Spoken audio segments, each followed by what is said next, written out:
Hoje vamos falar sobre rentabilidade. Como que você sabe se a rentabilidade da sua carteira está boa, se é ideal? Quais são os problemas de você confiar apenas na rentabilidade que você vê no seu consolidador de carteira? E quais são os pontos que, na minha opinião, você tem que prestar bastante atenção quando você estiver olhando sobre rentabilidade? Querendo ou não, nós, como investidores, queremos multiplicar o nosso capital o mais rápido possível, na verdade? Então, se eu pudesse multiplicar meu capital 5, 6 vezes em 2 dias, eu gostaria de fazer isso. Se você conseguisse multiplicar esse capital 10 vezes em um mês, você gostaria de fazer isso, não é verdade? Então, a gente sempre preocupa bastante com a rentabilidade e está correto. A gente precisa sim verificar se a nossa rentabilidade está boa o suficiente, porque se a gente consecutivamente, durante bom período de tempo, a gente perde para os principais benchmarks, seja CDI, seja Ibovespa, seja o IFIX, pô, não faz sentido você investir, gastar tempo analisando ativos, debruçando em estudo, para poder escolher o ativo, sendo que você não está conseguindo bater a média no mercado, tá? A gente vai falar sobre isso também, para você que não tem rentabilidades muito boas e para você que não quer estudar, o que você deveria fazer. Então esse vídeo é para tranquilizar quem deve ser tranquilizado, você vai se encaixar em um desses bolhas aqui, tá? Ou abrir os olhos e literalmente preocupar quem deve ficar preocupado com a sua rentabilidade. Você vai entender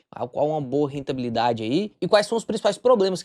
Acredito que o que eu mais tenho que focar aqui é quais são os principais problemas que você encontra num consolidador de carteira, por exemplo. Se eu abro aqui o consolidador de carteira, hoje estou usando o Investidor 10, que na minha opinião é o mais bonitinho, o mais fácil de usar, mas já usei o Kinvo, já usei o MyProfit, já usei o Trademap, já usei todos os consolidadores que existem, o Gorilla, todos os consolidadores, eu já utilizei eles, inclusive pago as mensalidades até para criar conteúdo, né? Porque tem alguns que tem alguma coisa que o outro não tem, enfim. E muitas vezes você fica muito preso a esse tipo de rentabilidade aqui da sua carteira, ó. Por exemplo, aqui na minha carteira agora está com a rentabilidade de 45% desde o início. E o meu primeiro aporte foi lá em maio de 2021, né? Então tem praticamente 5 anos aqui que a gente está investindo e, teoricamente, se a gente dividir essa rentabilidade aqui por 5 anos, realmente vai ter um CAGR aí, que inclusive essa rentabilidade aqui ontem estava de 50, né? E deve ter caído alguma coisa, ou então às vezes fica bugado mesmo. Mas vai ficar aí, vamos supor que eu tive uma rentabilidade média padrão de 8 a 10% na carteira aí durante esses anos. É óbvio que o Leozinho de hoje corrige muito o erro do Leozinho de antigamente, mas vamos tirar isso da ocasião aqui. O que eu quero mostrar para vocês, o quanto você deve se preocupar com essa rentabilidade e como você deve realmente encarar alguns problemas de consolidação. Esses problemas, eles existem em todos os consolidadores hoje, em todos. Inclusive foi um dos motivos para eu criar o Ward, que ainda não tem consolidador, mas é porque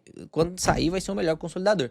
Demorando sair mesmo. Primeiro ponto, vamos pegar aqui os últimos 12 meses da carteira, tá? E aqui no consolidador você consegue ver aqui os aportes, né? Então você consegue perceber que aqui do mês 7 para o mês 8 eu fiz um aporte aqui de R$1 milhão, que na verdade era um dinheiro que eu tinha guardado num CDB para reserva de oportunidade, eu só coloquei ele em LFTB, né? Então eu tirei do CDB, eu coloquei em LFTB, até para ensinar para vocês que o LFTB era uma boa reserva de oportunidade, expliquei quais são as vantagens do LFTB sobre o CDB, quando a gente fala sobre reserva de oportunidade, a facilidade, sobre o imposto e tal. Então só essa movimentação aqui já entra no primeiro problema da consolidação. Olha só, provavelmente você não sabia disso, tá? E se você não sabia disso e sofre com esse mal que você tá aportando mais agora, o Leozinho de antigamente aportava R$500. Meu primeiro aporte foi 7,77, que eu lembro que eu comprei, a primeira cotinha que eu comprei foi MXRF11, ganhei 7 centavos de dividendo. Então, olha, o Leozinho de antigamente aportava 7, 10, 20, 30, 100, 200. Os aportes, eles foram aumentando com o tempo. E isso vai acontecer com você também, até pelos seus dividendos. Mesmo que você não aumente seu salário mensal, isso vai acontecer com você no decorrer do tempo. E aí você vai aumentando seus aportes. E os seus aportes amassam a sua rentabilidade. Eu não sei se você sabia disso, mas a gente chama isso de o paradoxo dos aportes quando se trata de rentabilidade. Até abrir um Excel aqui para ficar fácil de você entender. Vamos pegar aqui, por exemplo, que você vai começar a sua carteira agora. Estou usando números redondos aqui só para ficar fácil o entendimento, tá? Então, perceba, eu aportei aqui R$10 mil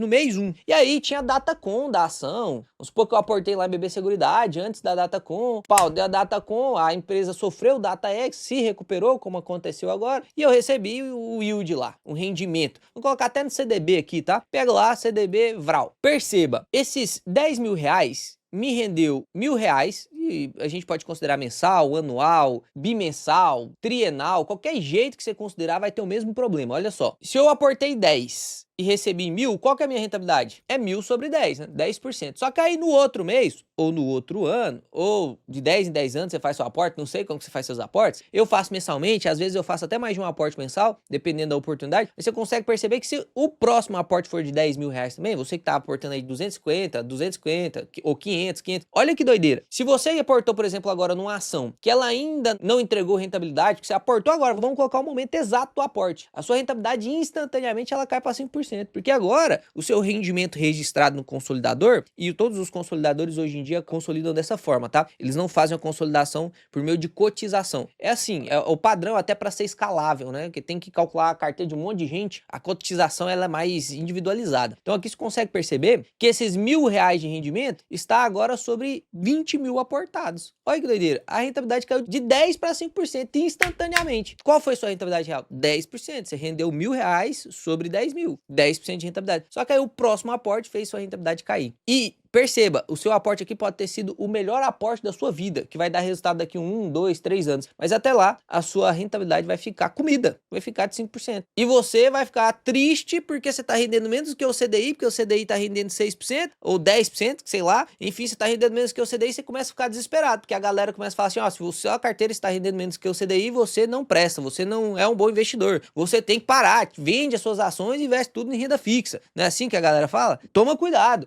não faz... Não, calma. Você tem que entender o motivo da sua rentabilidade estar baixa. Óbvio, eu concordo, aqui não estamos aqui para brincar com dinheiro, né? Eu concordo plenamente com quem realmente não consegue fazer sua rentabilidade. Fez um aporte de 10 mil, investiu num ativo ruim e o ativo derreteu 90%. O fundo imobiliário derreteu 90%. A ação caiu lá 50%. O ETF caiu. Aí realmente faz sentido você parar de aportar ou estudar mais para tentar gerar alfa ou só investir em renda fixa, um ETF passivo, porque senão, meu amigo, você vai consumir mesmo a sua rentabilidade. Aí seria um consumo real de rentabilidade. Mas você consegue perceber que isso aqui é um consumo fictício de rentabilidade? Isso aqui não é real, né? A sua rentabilidade de 5%, ela não é real. A sua rentabilidade continua de 10%. Inclusive, o Warren Buffett fala muito sobre isso. Ele senta na mesinha dele, isso inclusive focado no investidor americano, né? Existem muitos estudos lá que comprovam isso. Não tem a mesma quantidade de estudos aqui no Brasil para comprovar isso. Inclusive, a gente consegue até contrariar esse estudo aqui no Brasil. Mas o Warren Buffett diz o seguinte, ele fala assim, ó, 90% dos investidores, 95% dos investidores ganharão mais investindo no ETF passivo do que tentando fazer seus investimentos de maneira ativa, analisando o ativo, tentando, vou comprar agora Nvidia, não, agora eu vou comprar Microsoft, não, agora eu vou comprar TSMC, né, Taiwan Semiconductor. Não, muitos dos investidores, mais de 90%, vai ganhar mais dinheiro investindo no ETF passivo todos os meses, através da técnica do DCA, que inclusive o Charlie Munger, que era o braço direito do Warren Buffett, sempre falou sobre isso, né, sobre o DCA. Então aqui, eu preciso que você tome bastante cuidado, porque vai servir de alerta para quem tem realmente problemas de rentabilidade, vai servir de descanso, né, talvez aí um afago para quem tá fazendo tudo certo e inclusive tá aumentando seus aportes e por isso a rentabilidade está amassada. Como no CDI o rendimento é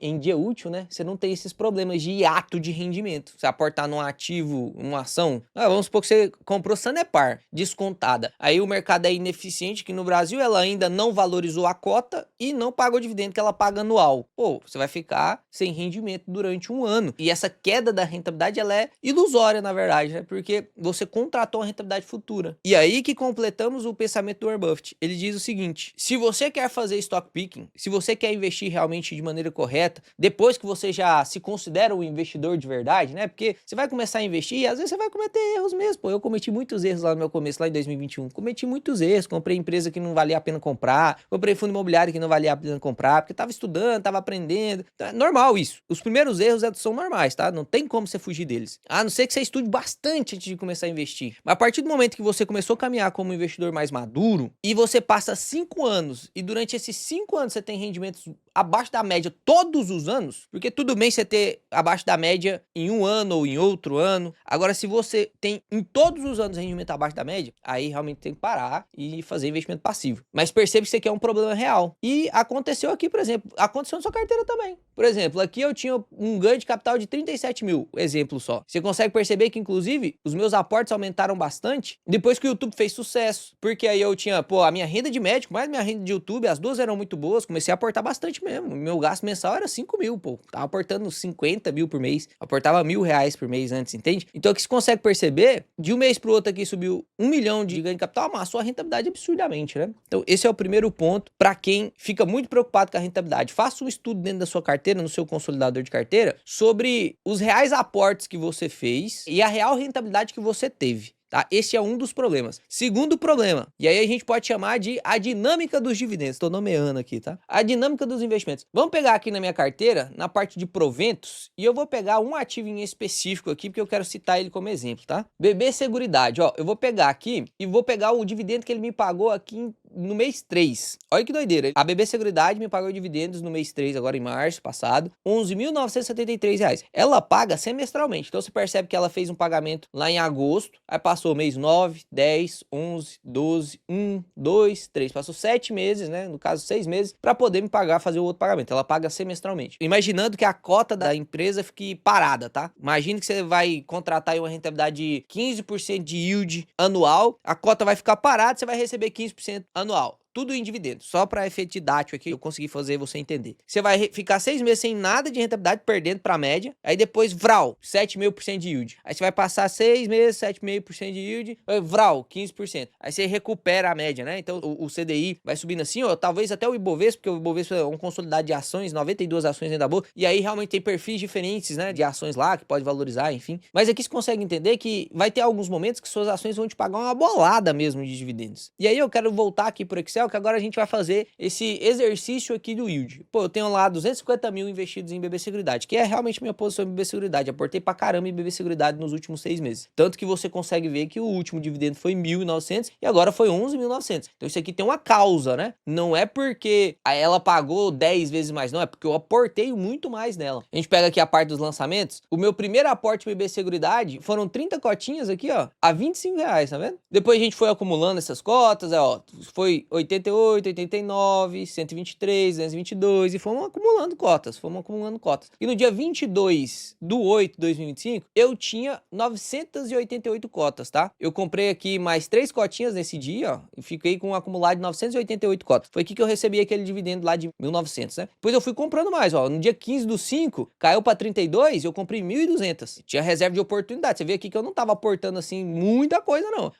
Oportunidade, fui lá e vral, comprei 1.200. Depois comprei mais 5 cotinhas, depois 900 e assim sucessivamente até subir. Hoje nós estamos aí com 8.120 cotinhas de BB Seguridade. Lá em março, que a gente tava aqui, ó, 6.916 cotinhas, né? A gente tinha aqui mais ou menos 200 mil reais aqui em BB Seguridade. Depois aportamos mais aqui, estamos quase com 250 mil. Então olha só, neste momento agora a gente tem 2 problemas que são empilhados. O primeiro problema é o problema do aporte. Se eu tinha 200 mil, no outro mês eu aportei 200 mil, minha rentabilidade dos 200 mil que eu recebi aqui de yield, ela vai ficar amassada. Imagina que eu recebi 6% de yield dos 200 mil. Aportei mais 200 mil no outro mês. Vou ter que esperar 6 meses para poder receber. Então o 6% ali vai ficar amassado para 3. Então é como se a minha rentabilidade fosse 3, mas na verdade não é. Minha rentabilidade é 6 e agora eu contratei uma outra rentabilidade de 6% para os próximos 6 meses, entende? Você tem que dar tempo para sua carteira trabalhar e você ver a real rentabilidade da sua carteira. E sim, você que aporta muito, que é o objetivo mesmo, enquanto você estiver trabalhando, você tem que aportar muito. Você que aporta muito, sempre terá esse problema, não tem como. É óbvio que você não vai dobrar o capital toda vez. Então, quando sua carteira começar a ficar muito maior, aí como seus aportes vão ser um pouco menores do que a proporção da sua carteira, isso acontece com carteiras de 5, 6, talvez 10 anos, pô, aí sim a gente vai ver realmente a rentabilidade real da carteira, se os investimentos foram bons ou não. Antes disso, a gente tem uma prévia do que vai acontecer. Mas como você tá aportando pra caramba, sua rentabilidade vai ficando cada vez mais amassada. E é normal, né? É óbvio que se a rentabilidade ali tivesse estourada pra cima, porque valorizou demais, então eu aportei, valorizou e tá. A rentabilidade alta pra caramba, mesmo com o amassar da rentabilidade, melhor ainda. Minha rentabilidade tivesse 200% ali, pô, top demais. Seria melhor ainda, porque mesmo tendo esse trabalho contra ela, eu ainda estaria com rentabilidade muito alta. Como nossa maneira de investir aqui é mais voltada aos dividendos, a gente não tem nenhuma empresa assim absurda de multiplicação de capital, né? O foco aqui não é o crescimento através da valorização, mas sim através dos dividendos, mostrando para você que funciona realmente essa teoria de investimento, né? A gente vai ter esses 2 problemas corroendo um pouquinho nossa rentabilidade. rentabilidade. Por quê? Perceba aqui, ó, no segundo problema, o aporte foi 250 mil, aí eu recebi 6% de yield no semestre, ganhei 15 mil de dividendos. Então minha rentabilidade é 6%. Aí eu peguei o dividendo, que presta atenção, quando o dividendo cai na sua conta, você reaporta ele, não é verdade? Quando o dividendo cai na sua conta, você reaporta ele. Olha só, já recebi de dividendos aqui na minha carteira 217 mil reais. Esse dinheiro aqui, ó, eu não queimei ele em carne, ainda não, eu não queimei ele em carne.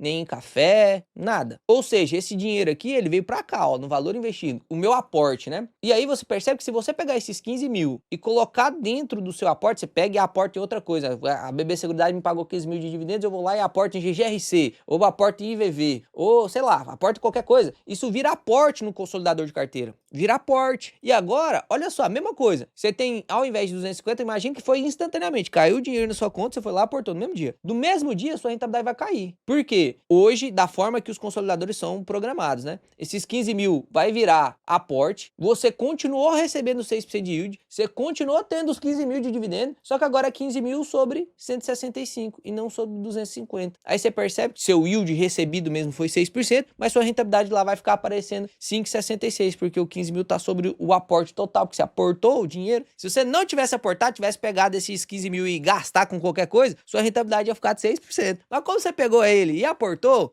sua rentabilidade cai para 5,66. Então você percebe que são problemas de consolidação e você teria que ajustar essas consolidações aqui quase que manualmente, que é impossível um consolidador, eu acho que é impossível, eu vou tentar fazer isso na Word, tá? É quase impossível um consolidador corrigir esses erros aqui, que não são erros, são maneiras de olhar para a consolidação. E essa é uma maneira muito simples de olhar para a consolidação, né? Logo, a gente tem problemas mesmo. Terceiro ponto que pode estar atrapalhando sua rentabilidade, e você tem que descartar isso, tá? Caso seja o seu caso, né? Provavelmente esse terceiro ponto vai pegar poucas pessoas, inclusive você aí que usa esse tipo de estratégia, eu quero que você deixe aqui nos comentários. E você que não usa, eu quero que você deixe nos comentários. Eu não uso essa estratégia porque eu não sabia ainda, mas vou aprender, que eu quero ver o percentual de pessoas que vão assistir esse vídeo, quantas que sabem dessa estratégia ou não, porque essa estratégia é genial, que é sobre otimização tributária. Como assim, Léo? Eu vou te mostrar aqui na prática, porque eu aplico isso, já tem uns 3 anos que eu aplico na carteira e venho fazendo isso com calma. Isso vai diminuir um número assim absurdo quanto de imposto que eu vou pagar. Olha só, vamos pegar aqui a própria FIC3, que foi a última empresa que eu fiz isso, tá? Se a gente entra aqui em lançamentos, presta atenção no que eu tô fazendo, que isso aqui é um pouquinho mais complexo de entender, mas eu quero que você entenda que isso aqui vai destravar um negocinho na sua cabeça aí, até para você conseguir aumentar a sua rentabilidade real. Apesar da rentabilidade sua lá da telinha diminuir, você vai ver que a sua rentabilidade real tá aumentando. Então, ó, vou digitar aqui, ó, FIC3. Você consegue perceber, olha que interessante, que eu comprei FIC3 1.800 lá no dia 24/9, a gente calculou o valuation, né, fazendo stock pick, calculamos o valuation, vimos que ela estava descontada, olhamos a parte qualitativa, ver se era boa, tudo certo, compramos, a 3,65, tava barato demais, né, eu até falei para vocês mesmo, eu refrisei isso várias vezes. Então aqui no dia 24/9 eu comprei, ó, 1.800 mais 900, foi tudo aqui no dia 24, ó, mais 36, que as ordens foram picotadas, provavelmente, né, foram comprando aí de centavo a centavo. Então aqui eu comprei praticamente 10 mil reais de FIC3 no dia 24/9 de 24, tá? De 24. Daí no dia 10/3 de 25 eu comprei mais um pouquinho, ó. No dia 2/1 de 26, isso aqui não foi compra, isso aqui foi bonificação, tá? Tá vendo aqui, ó, bonificação, tá? De bônus aqui, então isso aqui a gente recebeu de bonificação. E aí olha o que aconteceu no dia 30/4 de 2026. Eu vendi FIC3 a 6,81. Léo, você vendeu para poder pegar o lucro, porque você não queria mais a empresa, você achou que 6,81 já estava caro. Na verdade, isso você vai definir pelo valuation, mas existe uma técnica tributária que você paga imposto de renda sobre o lucro, o ganho de capital. E como que é calculado o ganho de capital? É o seu preço médio e o preço da venda. Então você pega, vende a 10 reais, seu preço médio é 2, quanto de lucro eu tive? 8. Então eu vou pagar imposto sobre esse 8 reais. É 15% de imposto no caso das ações. Só que as ações, ela tem um negocinho que dá para você usar isso ao seu favor, que é a isenção de 20 mil reais de movimentação das ações em venda no mês. Então se eu vender menos de 20 mil reais no mês, se eu vender 19.999,99 centavos no mês, mesmo que eu esteja com lucro, eu não pago imposto. Então aqui você consegue perceber que eu vendi, ó, R$ 8.853 de FIC3, mais 600 aqui, deu quase 9 mil. Porque eu também te ensinei nesse vídeo aqui, que eu tava ensinando sobre essa técnica, eu fiz vendas de outras ações também para fazer a mesma coisa. E aí você percebe que logo em seguida, eu comprei de novo as FIC a 6,81. Uai, eu não entendi nada. O que você está fazendo? Eu estou aumentando o meu preço médio, sem precisar pagar imposto. Então, olha o que aconteceu aqui. O meu preço médio está de 5,20 aqui. A minha valorização está de 28%. Isso aqui é óbvio que a posição é pequena, mas isso também está aqui, por exemplo, em Petro, que o preço médio aqui, inclusive, eu atualizei uma vez, mas ele está até mais alto do que isso aqui agora. E você consegue fazer isso com todas as ações da sua carteira, tá? Depois, se você quiser aprender um pouco mais sobre isso, assiste o vídeo que eu expliquei exatamente sobre isso. Mas qual que é o problema aqui? Essa rentabilidade, ela diminui um pouquinho e vai atrapalhar na rentabilidade total da carteira. Por quê? Porque o 5,20 aqui é realmente o quanto que eu paguei em FIC 3? Não. Quanto que eu paguei em FIC 3 mesmo? 3,18. Foi lá a minha média de compra. Vou jogar aqui no Excel só pra você entender, ó. Eu comprei 1.000 cotas a 3,18, certo? Vamos supor que eu gastei aqui R$3.880. Deixa eu só colocar aqui em reaisinho que eu fico com agonia. Beleza. E agora ela subiu, vou só citar um exemplo, para R$10. Então, quanto que eu vou ter aqui de lucro? Olha que doideira. Eu tenho ainda 1.000 cotas, só que agora elas valem R$10, então eu tenho aqui R$10.000. Perceba, eu tenho de lucro aqui, ó, isso menos isso. Isso aqui tudo de lucro, certo? Só que perceba, eu posso vender tudo isso aqui, pegar os meus R$6.820 de lucro e ficar isento, porque eu tô vendendo menos de 20 mil. Então imagine que eu fui lá e vendi todas as 1.000 cotas. Vendi tudo. Vendi. Peguei R$10.000, coloquei dentro do bolso. Eu tinha gasto 3.800 e peguei R$10.000 dentro do bolso, beleza? Aí no outro dia, para poder fazer jus ao swing trade, que se eu comprar no mesmo dia vira day trade, não vale isso, porque day trade não tem isenção, mas no outro dia eu vou lá e compro de novo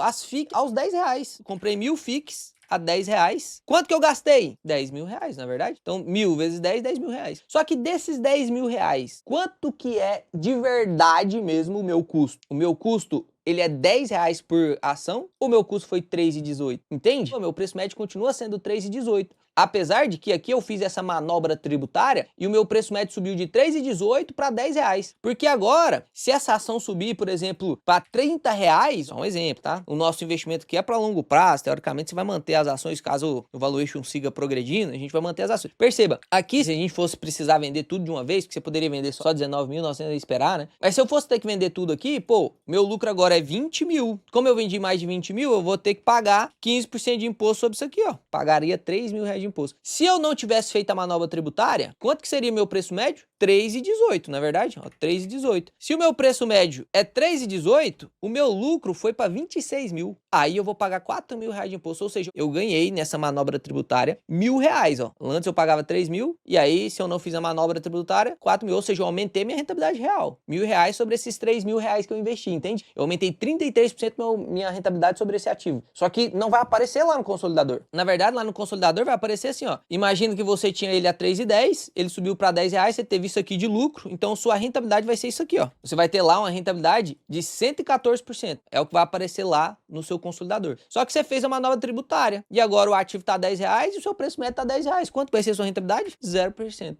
E isso vai mudar a sua rentabilidade lá no consolidador, aquele painelzinho vai ficar diferente. Só que a sua rentabilidade é ou não é 114? Por exemplo, vou fazer isso aqui na prática junto com vocês. O meu preço médio em FIC 3 é 3,18, o meu preço médio real. Então você consegue ver que minha rentabilidade está de 28%. Até quero limpar de novo, vender de novo e comprar de novo para o meu preço médio ficar até mais alto de novo. E aí a minha rentabilidade aqui vai ficar zero quase, vai ficar praticamente zero. Mas perceba, se eu alterar aqui ó, o preço médio, tá vendo que esse aqui é o preço médio automático, calculado aqui automaticamente pelo consolidador, justamente porque ele só faz a média das compras. Ele não vê que você está vendendo e recomprando por uma otimização tributária. É difícil de ver isso. Isso aqui você teria que alterar na mão mesmo. Então aqui, ó, vou alterar o preço médio e por isso que é importante você ter o controle, né? Por isso que você tem que ser um investidor de verdade, né? Ó, se eu colocar lá 3,18 e salvar meu preço médio, qual que é a minha rentabilidade real nesse ativo, ó? Tava 26%, lembra? 26%. Vamos ver quanto que tá agora? Vou atualizar aqui a página. Eu tava esperando consolidar os dados aqui para mostrar para vocês, mas tá demorando aqui. Eu acho que já tem uns 20 minutos que eu tô esperando aqui. Então, só pra gente continuar o vídeo e o editor não ficar brabo comigo, porque já tem 1 hora de vídeo aqui praticamente. Aqui a rentabilidade ainda ficou em 26%, mas aqui fica fácil a gente calcular, né? Ainda não atualizou não, depois que eu troquei o preço médio. Mas agora você consegue perceber que, como ela está a 6,56 e eu comprei ela a 3 3,18, a rentabilidade foi de 106%. É na variação só, tá? Tirando os dividendos que ela me pagou, foi de 106%. Então percebe que esses detalhezinhos, isso que eu tô pegando uma posição na carteira pequena, né? Taesa a mesma coisa, aconteceu a mesma coisa. Vale também a mesma coisa. Então essas isenções tributárias que você vai conseguindo, aumenta o seu preço médio e isso faz com que você tenha a sensação de estar tendo uma rentabilidade menor. Só que na verdade você está aumentando sua rentabilidade, né? A sua rentabilidade real mesmo, ela está aumentando, que você vai pagar menos imposto e o que está ali aumentando seu preço médio é uma ilusão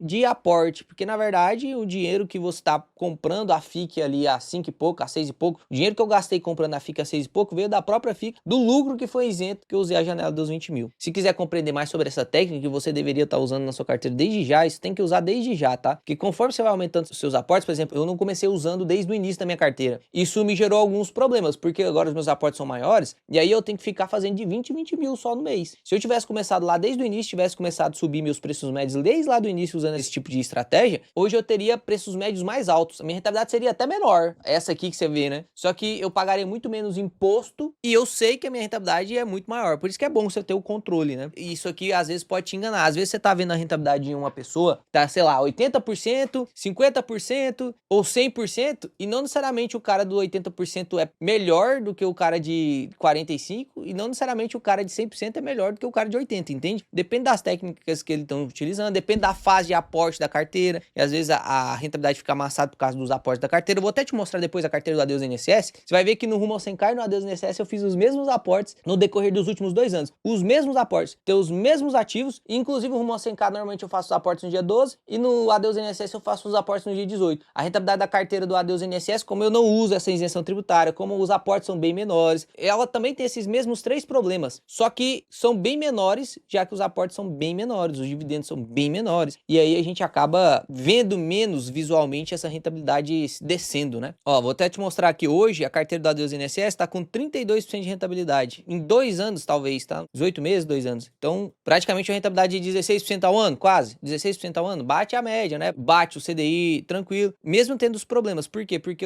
a carteira é bem menorzinha, né? A carteira é bem menorzinha. E por último, pra gente finalizar, um dos problemas que, se Deus quiser, o Ward vai solucionar, é o problema das opções. Se você me acompanha há mais tempo, você sabe que as opções, no meu método de alocação, que é o Kraken, o N, que é em torno de 10%, eu uso ele para poder fazer opções. E as opções, ela advém de derivativos de ações. Tem um risco, é um pouquinho mais alto, porque você tem que saber primeiro a analisação, se você for investir em opções do jeito que eu invisto, né? Com racional, fundamentalista e tal. Porque tem os especuladores em opções e eu não quero que você pense para as opções com esse intuito, né? O objetivo aqui das opções é literalmente fazer o dividendo sintético e literalmente ganhar prêmios, inputs para poder comprar aquilo que eu quero na margem que eu quero, no dia que eu quero. Então, a gente já vem usando opções, eu já venho gravando vídeo de opções para vocês aí uns 2, 3 anos, né? E eu quero te mostrar a diferença que faz uma carteira que tem as opções e a carteira que não tem as opções. E aqui, infelizmente, no Investidor 10, a gente não tem essa consolidação de opções, né? Então, toda a rentabilidade que eu tiver em opções, não vai ter aqui. Se eu tive 10% de rentabilidade das opções advindo da minha carteira no ano passado, não vai estar consolidado daqui. Se eu tive 5% no outro, se eu tive negativo, também não vai aparecer. Então, perceba, opções, se você mexe com as opções, né? Você tem que acompanhar por fora se a sua rentabilidade está sendo positiva ou não, tem que ir anotando. E um dos erros que eu cometi foi não começar anotando isso. Tem todos os vídeos gravados aí, né? Então dá pra mim pegar as notas de corretagem dos vídeos gravados e tal, tudo bem certinho, você pode calcular a minha rentabilidade nas opções. Eu calculei no primeiro ano. No primeiro ano a gente foi anotando tudo nas planilhas e tal, e a gente viu que a gente teve uma rentabilidade de 23%, só a parte das opções, 23% sobre o patrimônio que a gente estava investindo em opções, né? Então, realmente, depende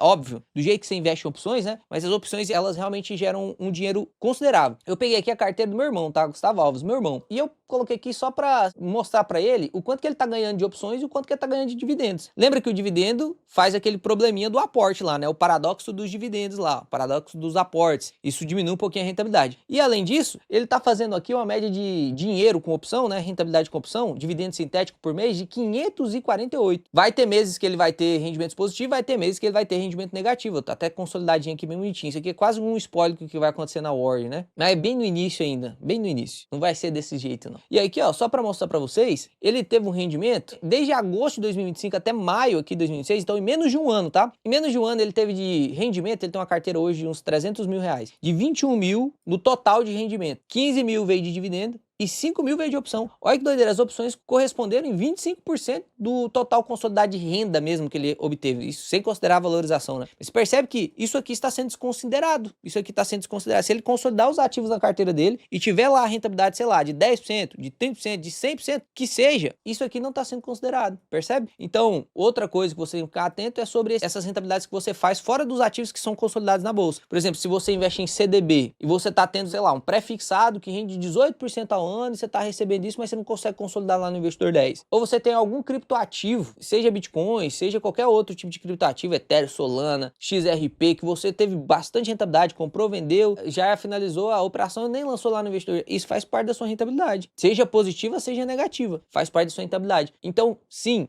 os consolidadores hoje em dia, eles enfrentam vários e vários problemas. E às vezes eles te preocupam com a sua rentabilidade, ou às vezes eles te deixam tranquilos com a sua rentabilidade, enquanto você deveria estar um pouquinho mais preocupado. E no caso de quando a rentabilidade está um pouquinho mais baixa ali, dependendo dos motivos, porque se a rentabilidade está baixa porque você investe mal, aí lascou mesmo, aí é porque você é ruim. Mas se a rentabilidade está baixa por motivos específicos, às vezes ele vai te assustar mais do que você deveria estar assustado, entende? Então se você está numa fase mais alta de aportes agora, se acostume, que a sua rentabilidade ela vai dando uma amassada, né? E você, você estão perdendo demais da média. Léo, então o que eu tenho que fazer? Primeiro ponto, você tem que esperar pelo menos 2, 3 anos para o seu ativo andar. Aqui no Brasil eu diria que você tem que esperar pelo menos uns 5 anos para seus ativos andarem. Porque aqui realmente, para a taxa Selic cair de 15% para 10 vai demorar uns 3, 4, 5 anos. Você vai ver que não vai chegar a 10 tão fácil assim. E as empresas só vão destravar o seu valor, os fundos imobiliários só vão destravar os valores dos aportes que vocês estão fazendo agora, dos aportes que eu estou fazendo agora. As valorizações elas virão de verdade mesmo nessa perspectiva de melhora. Então vai demorar um pouco ainda, não vai ser agora, vai demorar 1 ano, 2 anos, então não se preocupe com isso, né? Se você perder pro CDI durante 2 anos, talvez não seja a pior coisa do mundo, igual todo mundo fala, e que você tem que vender seus ativos, principalmente agora que tá na queda, que você tá perdendo pro CDI, pra poder colocar no CDI, ou colocar, sei lá, num ETF passivo. Calma, espera um pouquinho, se isso acontecer durante 5 anos seguidos, aí provavelmente você tá errando mesmo. E ainda cabe análise, né? Porque se passa de algum desses pontos aqui que eu tô citando para vocês, às vezes você, mesmo perdendo ilusoriamente pro CDI, você tá ganhando de lavada, né? Então, para finalizar e talvez te orientar um pouco mais sobre isso, que isso aqui mais foi uma conversa, né? Que você se preocupe sim com a sua rentabilidade, ela é importante, tá? Não vem com esse papinho de, não, eu vi isso pro longo prazo, daqui 20 anos eu vou ver se a minha rentabilidade é boa. Não, aí não. Aí você tá sendo, na verdade, negligente. Você tem que acompanhar a sua rentabilidade. Léo, mas os consolidadores não me entregam todas as informações que eu preciso. Pois é, então você monta uma planilha, ou então espera a Word aí, que se Deus quiser vai ser bem melhor do que esses consolidadores que existem hoje, mas vai controlando aí através da planilha, vai anotando. Pô, eu tenho um caderno que anoto as compras, as vendas que eu faço, pra mim não passar dos 20 mil no mês, pra ver o meu preço médio real, mas você tem que ter uma ideia se a sua rentabilidade tá maior do que aquela ali que tá mostrando ou não, ou se tá menor do que aquela ali que tá mostrando ou não, porque aí você pode usar aquela ali como uma prévia, né, da sua rentabilidade. E não fique demais preocupado se você tá perdendo pro CDI agora, principalmente você que começou a investir ano passado, ou este ano. Pô, o CDI tá rendendo 15%, a média do ano passado foi 14,7%. Essa média agora deste ano vai ser em torno de 14%. Então perceba, não se preocupe com isso, às vezes os ativos eles vão ficar amassados durante um período de tempo. É normal, é normal. Se você ficar apressado demais para obter rendimentos, ou você vai para o mundo do mercado financeiro que é aposta, comprando ativos para poder ter variação em curto prazo, aí você vai seguir casa de análise, aí você vai ficar vendendo qualquer manchete, aí você vai se lascar no longo prazo. E se você usar aquela teoria de que, não, eu só invisto por longo prazo, vou esperar 10, 20, 30 anos para conferir minha rentabilidade, pô, você tá sendo negligente. Às vezes você tá perdendo muita rentabilidade, porque se os ativos estão ruins, você não tá nem conferindo. E às vezes fazia muito mais sentido você deixar num ETF passivo. Então você percebe que existe uma linha tênue, onde o conhecimento vai separar se você vai ser negligente, se você vai ser o cara bobo, ou se você tá seguindo consciente daquilo que você tá fazendo. E olha só o que eu vou te falar, tá? Às vezes, você pode sim ter uma rentabilidade abaixo da média, para ter a carteira do jeito que você quer. Eu quero uma carteira só de fundos imobiliários. Pô, em geral, se você tiver 100% fundo imobiliário, você vai perder pro Ibov. Pro Ibov não, porque o IFIX ganhou do Ibov nos últimos 10 anos de janela. Mas você vai perder para alguém que tem uma carteira focada só em ações. Você vai perder. O cara vai ter uma rentabilidade, sei lá, de 18% no ano, você vai ter uma rentabilidade de 13% no ano, de 12%. Você vai perder. Só que perceba, não é porque você tá perdendo de rentabilidade pro cara, porque às vezes vira uma disputinha, né? Eu tenho uma rentabilidade maior ou menor do que aquele cara. Eu vou acompanhar o cara que tem a maior rentabilidade. E às vezes isso é tão fútil, cara, que na verdade a carteira da pessoa é focada em renda, vai ter um tipo de rentabilidade. A carteira da outra pessoa é focada em crescimento, teoricamente tem que ter uma rentabilidade maior. Então não faz sentido comparar, né, banana com maçã maçã com jaca, não faz sentido. Perceba que às vezes tá tudo bem, meu amigo, sua rentabilidade ser um pouquinho abaixo do que a carteira do fulano X ou a carteira focada só em ação. Pô, eu preciso de renda, eu vou investir no SP500 para ter uns pouquinho renda 20% ao ano, todo ano. Mas eu preciso de renda, pô, então não tem como eu investir lá, vou investir no meu fundo imobiliário, vai ganhar 12%, vou perder pro SP500. Você não tem obrigação de bater o SP500 todo ano, você tem que pagar as contas da sua casa, as contas da sua família, na verdade. E aí, às vezes, o fundo imobiliário tá tudo certo pra isso. Então, tome cuidado, tá? Com sensacionalismos de rentabilidade acima de tudo. Você precisa ter a maior rentabilidade do mercado. Você aí que é trabalhador e trabalha 10 horas do dia, você tem que ter uma rentabilidade acima do que aquele cara ali que fica estudando sobre... Não, calma, não é isso. Não se preocupe só com isso. Tô te dizendo pra você não ser negligente com a rentabilidade, mas tô dizendo pra você não ser bitolado também. E aí, um parâmetro que você pode acompanhar é se a sua renda mensal está crescendo e se ela está crescendo acima da inflação. E se o crescimento dela não tá vindo só do aumento do aporte. Você tem que ficar esperto com isso. Às vezes, pô, sua renda pode crescer, mas é porque você tá aportando 10x, a sua renda cresce 8x. Aí você tá perdendo. Porque deveria crescer 10x também, né? Dependendo do cenário. Então, avalie isso. Se você tá investindo com foco em aposentadoria, que eu acredito que 100% ou talvez 90% das pessoas que acompanham aqui investem para aposentar, né? Então, acompanhe se a sua renda passiva está crescendo, se a sua renda passiva ela tem o potencial, porque ela pode não ajustar em um ano, mas se ela tem potencial de ajustar pela inflação, se você está patrocinando seus dividendos crescentes só com os aportes, ou se eles realmente estão crescendo, verifique se as suas ações estão crescendo. Pô, como que eu faço isso, Léo? Olha o DPA da ação, pô. Pega a ação que você tinha investido, não tem problema se você tinha 1.000 ações e agora você tem 2.000 ações. Ah, o dividendo vai subir. Não é só isso que você tem que olhar, o dividendo subiu porque você aportou. Mas quanto que era o DPA, quanto que era o dividendo por ação antes? Antes era R$1, agora é 1,20. Pô, então aumentou, tá vendo? Aumentou, a empresa tá lucrando mais, então você tá com a rentabilidade positiva. Ah, mas ali tá mostrando que eu tô com 10% de rentabilidade. Não tem problema, às vezes foi seu dinheiro que você aportou a mais, às vezes foi o dividendo que você aportou, que você recebeu, estraçalhou lá, amassou um pouco sua rentabilidade, aí era pra você estar com 15% de yield, você recebeu 15% de yield da empresa, mas tá 10% lá. Então cuidado, não fique doido por causa da rentabilidade. Rentabilidade não quer dizer tudo, ela é importante, mas não quer dizer tudo. Avalie com calma, na verdade com bom senso, com inteligência, que às vezes tem os doidos da rentabilidade, né, que crucifica quem não tem rentabilidade e às vezes vai acabar com você ficar querendo uma rentabilidade muito maior, você vai fazer um monte de besteira, vai perder seu patrimônio. E às vezes tava tudo certo, aquela rentabilidade que você tinha de 12% ao ano, 10% ao ano que seja, de 8% ao ano que seja, ajustando a inflação, já ia te aposentar, você já ia ser milionário, você já ia viver bem, você fica preocupado com o que as pessoas estão falando. Toma cuidado com isso, tá? Espero que vocês tenham gostado desse vídeo. Foi muito mais uma conversa do que um vídeo real, né? Mas você viu aí os principais problemas que existem nos consolidadores de carteira. Orem pela Ward, tá? Papai do céu tem que nos iluminar bastante aí para que a gente tenha boas ideias, para que a gente consiga resolver grande parte desses problemas e ser revolucionário de verdade. A cotização resolve quase tudo, só que ela ser escalável é um problema. Então pode ser que a gente precise realmente do conhecimento lá do alto, da sabedoria do céu, para poder fornecer esse tipo de ferramenta para vocês. Fique com Deus, Papai do céu te abençoe. É nóis!